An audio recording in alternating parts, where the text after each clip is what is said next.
the only person I've ever known that's had stem cells actually done that I personally know. Mm-hmm. Was it sketchy? Not at all. Really?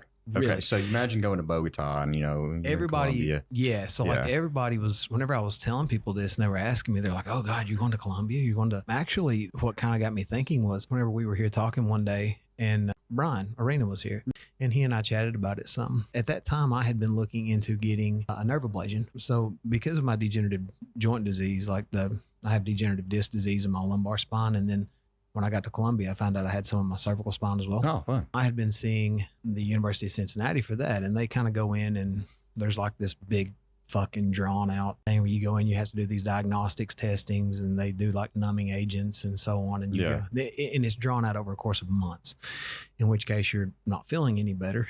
That kind of insurance issues, I had to go in network, long drawn out process. Anyway, I started asking a couple of clients that I had worked with that either had some stem cells done or whatever, or knew of others that had. And I'd talked to one in particular, and he gave me Ed Clay's phone number that owns the CPI in Tijuana. And Ed was on Joe Rogan and so on, and they got a great institute down there. But anyway, I spoke to them some, and then my client and good friend Julian, he had been with Dr. Silva in Colombia, and I reached out to them.